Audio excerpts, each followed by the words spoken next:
یہ کرنا ہے. اور دوسرا جو بہت بڑا ہدف ہے, اور یہ دونوں ایک دوسرے سے جڑے ہوئے ہیں, ان کے جو حل ہیں وہ دونوں کے ساتھ جڑے ہوئے ہیں, وہ یہ ہے کہ ہم نے اپنے نوجوانوں کو, پاکستان دنیا کا نوجوان ترین ملکوں میں سے ایک ہے جی, اور اس میں اس وقت جاب مارکیٹ کے اندر سالانہ 20 لاکھ سے زیادہ نوجوان نوکری کے لیے آ رہے ہیں, اور ہم نوکریاں ان کے لیے نہیں پیدا کر سک رہے ہیں.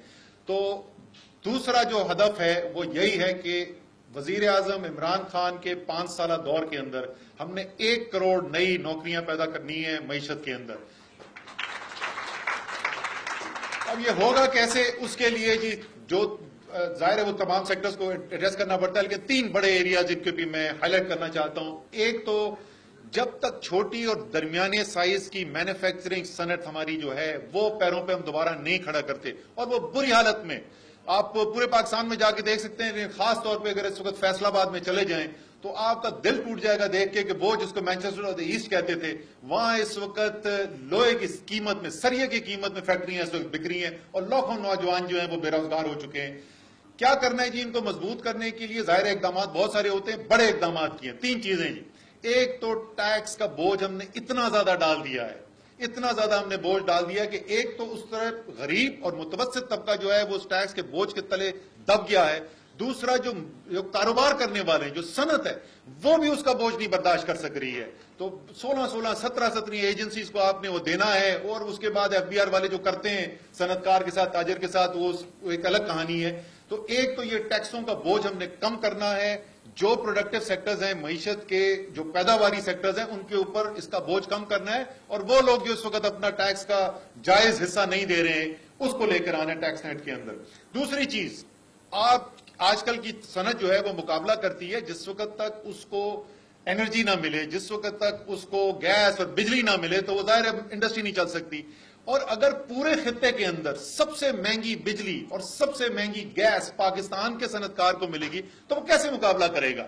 ہم نے لیول پلینگ فیلڈ دینا ہے, ہم نے ایک ایسا موقع دینا ہے, اور ہمارے مزدور جو ہیں, ہمارے ہاری ہیں, ہمارے کسان ہیں, ہمارا صنعت کار ہے, تاجر ہے, یہ کسی سے دنیا میں کم نہیں ہے. لیول پلینگ فیلڈ دیں گے تو انشاءاللہ تعالی یہ آپ کو جیت کر دکھائیں گے اس معیشت کے مقابلے میں. تو یہ بجلی اور گیس کی قیمتیں ہم نے ریجنل جو خطے کے اندر جو دوسرے ممالک میں دی جا رہی ہیں انڈسٹری کی, ان کے برابر لے کے آنا ہے. تیسری اور آخری چیز اس کو میں ہائی لائٹ کرنا چاہتا ہوں, جو کاروبار کرتے ہیں ان کو پتا ہے کہ کیونکہ حکومت اپنے ٹیکس کلیکٹ نہیں کر سک رہی, کیونکہ اخراجات پہ کنٹرول نہیں پایا جا رہا, اخراجات ہوتے بھی بڑے بڑے ضروری ہیں. وزیر اعظم کے گھر کے لیے, سیکیورٹی کے لیے لاکھوں روپے کے کتے خریدنے تھے, 2 یا 3 نئی BMW ان کو بلٹ پروف چاہیے تھی, اس کے لیے کوئی 22-23 کروڑ روپے کی ضرورت تھی. تو اہم چیزوں کے لیے پھر ظاہر دورے کرنے ہوتے ہیں. میاں صاحب کو پاکستان میں گرمی زیادہ رہتے تھے زیادہ وقت.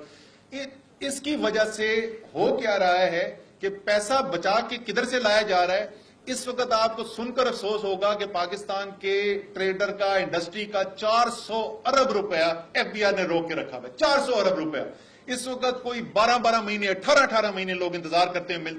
تو ظاہر ہے کہ جب آپ سے ان سے سرمایہ چھین لیں گے تو اس نے آگے اپنی صنعت کو کیا بڑا کرنا ہے. اور یہی کچھ چیزیں جس کی وجہ سے نتیجہ یہ نکلا ہے کہ پاکستان کی پچھلے 50 سال کے اندر سب سے کم سرمایہ کاری کی شرح جو ہے وہ اس پچھلے 5 سال کے اندر رہی ہے. پچھلے 50 سال میں سب سے خراب سال تھا 5 سال تھے سرمایہ کاری کے لیے. پھر 2 سیکٹر جن کا میں خصوصی طور پر ذکر کرنا چاہتا ہوں. ایک پاکستان کے اندر ہاؤسنگ کی شارٹیج ہے. ابھی شاہ صاحب بھی اپنی اس کے اندر تقریر میں ذکر کر رہے تھے کہ پاکستان کے اندر آپ اسلام آباد میں, جہاں پہ اس وقت ہم میریٹ اسلام آباد میں, یہاں سے چند آپ 100 گز جائیں گے تو آپ کو کچی بستیاں ملیں گی. یہاں پر آپ کے پاس لوگوں کے لیے رہنے کی جگہ نہیں ہے, کیونکہ ریاست نے اپنی ذمہ داری جو آئین کے اندر لکھی ہوئی ہے وہ اپنی ذمہ داری گیو اپ کر دی ہے. اور ایک عام شخص کے لیے جو مشکل ہو گیا اپنا ایک گھر اور اپنے لیے ایک چھت کا انتظام کرنا. تو وزیر اعظم کا ایک خصوصی ہاؤسنگ پروگرام لانچ کیا جائے گا جی, پرائم منسٹرز ہاؤسنگ اسکیم, جس کے اندر 5 سال کے اندر 50 لاکھ گھر ہم نے بنانے, گھر اور فلیٹ ہم نے بنانے. اور یہ بنانے سرکار نے خود نہیں ہے, یہ بنانے پرائیویٹ سیکٹر کی انویسٹمنٹس ہیں, لیکن وہ ریگولیٹوری انفراسٹرکچر, وہ پالیسیز جن سے یہ انویسٹمنٹ آنی ہے, لینڈ ایکوزیشن کے ایشو ہیں, ایکسس ٹو فائنینس کے ایشو ہیں, ان کو ڈیل کر کے ہم یہ انشاءاللہ تعالیٰ, اور یہ میں وہ چیزیں بتا رہا ہوں, یہ پہلے 100 دن کے اعلانات ہیں, یاد رکھیں. ابھی تک میں جتنی چیزیں بتا رہا ہوں یہ پہلے 100 دن کے اندر وزیر اعظم عمران خان اناؤنس کریں گے انشاءاللہ. اسی طریقے سے آخری اسپیسیفک ایریا جس کی میں بات کرنا چاہتا ہوں، کیونکہ جیسے میں نے کہا کہ اس وقت بیرونی قرضے بڑھتے جا رہے ہیں، برآمدات کم ہے، ایک اللہ تعالیٰ نے بہت بڑی نعمت دی ہے پاکستان کو. پاکستان سے جیسا خوبصورت ملک آپ کو دنیا میں کہیں نہیں ملے گا. جیسی ڈائیورسٹی ہے، جیسی خوبصورتی پاکستان کے اندر ہے، ہم نے اپنی ٹورزم انڈسٹری کو نہیں ڈیولپ کیا. اور یہ ہاؤسنگ اور ٹورزم ہم ہائی لائٹ کیوں کر رہے ہیں؟ کیونکہ یہ جاب انٹینسو ہیں، یہاں پہ نوکریاں پیدا ہوں گی، روزگار کے مواقع پیدا ہوں گے ہمارے نوجوانوں کے لیے. اسی طریقے سے ٹورزم کی ایک پالیسی ودن پہلے 100 دن کے اندر اناؤنس کی جائے گی. اس 100 دن کے اندر جو پالیسی اناؤنس کی جائے گی، اس کے بعد اس کے اندر دوسری ہائی لائٹ جو ایگزسٹنگ ہماری ظاہر ٹورسٹ ڈیسٹینیشنز ہیں ان کے لیے تو بہتر کرنا ہی ہے، انفراسٹرکچر بہتر کرنا ہے، سو آن سو فورتھ. لیکن اس کے ساتھ ساتھ 4 نئی ٹورسٹ ڈیسٹینیشنز آپ نے پچھلے سال دیکھا ہو شاید سوشل میڈیا کے اوپر، عمران خان جو ہیں وہ خیبر پختونخوا اور گلگت بلتستان کے خوبصورت علاقوں میں جاتے رہے. تو 4 نئی ٹورسٹ ڈیسٹینیشن جو ہیں ان کا اعلان کیا جائے گا، اور انشاءاللہ تعالیٰ اس انڈسٹری میں دیکھیں گے یہاں پہ بلینز آف ڈالرز کی ایکسپورٹ ارننگز بھی آئیں گی ہماری، اور لاکھوں نوکریاں بھی پیدا ہوں گی. اگلی چیز یہ کیا کرنا ہے، یہ سارا کام کرنے کے لیے ظاہر ہے جیسے ہم بات کر رہے تھے ٹیکس کی ضرورت ہے. ایف پی آر کے ریفارم کے بغیر ہم نہیں آگے چل سکتے. ہم نے اس وقت پاکستان کے تمام تاجروں کو ایف پی آر کا کلیکشن ایجنٹ بنا دیا ہے، پھر ان کے اوپر آڈٹس کراتے. ایف پی آر ریفارم کرنی ہے، پہلے 100 دن کے اندر ایک ڈائنامک، آنےسٹ، انٹیگریٹی والا، قابلیت رکھنے والا ایف پی آر کا چیئرمین لگانا ہے. اس کے ذریعے F P R reform process شروع کرنا ہے، اور اسی 100 دن کے اندر اندر ایک ایسی ٹیکس پالیسی جو انصاف پہ مبنی ہے، جو بزنس فرینڈلی ہے، جس سے سرمایہ کاری آ سکے، اس کا اعلان کرنا ہے. پھر جو ہمارا مقابلے کی جیسے میں نے کہا کہ اس وقت آج کل ہم ایک گلوبل ولیج کے اندر رہتے ہیں، ایک عالمیہ سمجھیں گاؤں ہے، پنڈ ہے جس کے اندر ہم رہ رہے ہیں، سب ایک دوسرے سے معیشت ملی نہیں ہے، مقابلہ ہو رہا ہے ہمارا دنیا. تو ورلڈ بینک جو ہے، ورلڈ بینک کے پاکستان کے جو ریپرزینٹیو ہے اس وقت یہاں پہ بیٹھے بھی ہے، ورلڈ بینک ایک ڈوئنگ بزنس رینکنگ کرتا ہے، اور اس کے اندر جس وقت پیپلز پارٹی کی حکومت شروع ہوئی تو پاکستان 107ویں نمبر میں تھا، بہت پیچھے تھا. تو ظاہر ہے ہماری پاکستان کی عوام، ہم تو سارے تھوڑا سا جانتے تھے ان کو بہتر، لیکن پاکستان کی عوام کی امید یہ تھی کہ بڑے بزنس بیک گراؤنڈ والے لوگ ہیں، ان کے بچے بھی جو ہیں وہ تو بزنس کے سائنسدان ہیں، وہ تو اسٹیو جابز اور یہ باقی سب جو ہیں ان سے بہتر ہیں، وہ جدھر جاتے ہیں وہ اربوں روپے بنا دیتے ہیں بغیر سرمایہ کاری کیے ہوئے.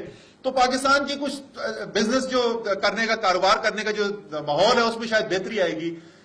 تو کیا گیا جناب کہ 5 سال کے اندر میاں صاحب کی اور اب شاہد خاقان عباسی کی حکومت میں، خیر وہ شاہد خاقان تو ابھی بھی کہتے ہیں میاں صاحب کی حکومت ہے، اس 5 سال کے اندر ورلڈ بینک کی ڈوئنگ بزنس رینکنگ میں پاکستان 107ویں نمبر سے گر کے 147ویں نمبر پہ آ گئے. 40 ملک دنیا کے ہمارے سے اور نکل گئے. ہم بنا رہے ہیں جی ایک انشاءاللہ تعالیٰ بنے گی ایک کاؤنسل آف بزنس لیڈرز، اس کو لیڈ کریں گے بذات خود وزیر اعظم عمران خان ذاتی طور پر لیڈ کریں گے،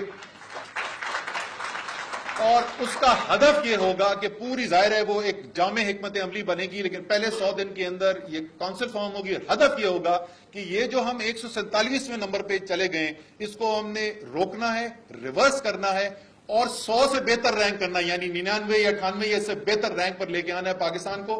اور جو یہ سمجھ رہے ہیں کہ یہ مشکل کام ہے کرنے کا کیونکہ ہم اتنے پیچھے چلے گئے، تو میں صرف آپ کو یاد دلاؤں گا کہ میلبرن کا گراؤنڈ ہے، مارچ 1992 ہے، 20 اوور گزر چکے ہیں، عمران خان اور جاوید میانداد بیٹنگ کر رہے ہیں، اور کل 50 رن بنے ہوئے. تو جیسے وہ ناممکن کو ممکن ہوتے ہوئے آپ نے دیکھا تھا، انشاءاللہ تعالیٰ آپ دیکھیں گے کہ پاکستان جو ہے وہ پہلے 5 سال کے اندر ٹاپ 100 کی رینکنگز کے اندر آئے گا جی. اسی طریقے سے ایک بہت بڑا مسئلہ پاکستان کا جو ہے جس پہ بڑی بات ہوتی ہے، میاں صاحب نے بھی پچھلی حکومت آنے سے پہلے بڑی انہوں نے کہا جی ہمارے پاس تجربہ کار ٹیم ہے، اور وہ یہ ہے کہ پاکستان کی جو اسٹیٹ اونڈ انٹرپرائزز ہیں، جو سرکاری ادارے ہیں بڑے بڑے، پی آئی اے، ریلوے، اسٹیل مل، باپڈا اور یہ دوسرے جو ادارے ہیں، یہ تباہ حال ہیں. اور جس وقت پچھلی حکومت ختم ہوئی تو سالانہ 400 ارب روپے کا انہوں نے کہا جی کہ ہم تجربہ کار ٹیم لے کے آ گئے ہیں، ہمیں پتا ہے کس کو کس جگہ پہ لگانا ہے، اور ہم نے ان کو سب کو بہترین کر دینا ہے. وہ ایسا بہترین کیا کہ 400 ارب روپے کا خسارہ 2012-13 کے اندر ہوا تھا، یہ سال جو بھی ختم ہونے جا رہا ہے اس میں 1100 ارب روپے کا خسارہ کرنے جا رہی. وہ سٹیل کا کاروبار جو میاں صاحب اور ان کے بچے جو ہیں وہ دنیا میں جہاں ہاتھ لگائیں تو وہ سونا اگلنے لگ جاتا ہے، ان کے مطابق سٹیل مل پاکستان میں 2 سال سے بند پڑی ہوئی ہے. یہ سازش ہے، تو ہم نیب میں کیس بھیج چکے ہیں، وہ انشاءاللہ تعالیٰ اس کی بھی آئیں گی. لیکن ان اداروں کو ٹھیک کرنے کا طریقہ کار جو ہے وہ سادہ سا ہے.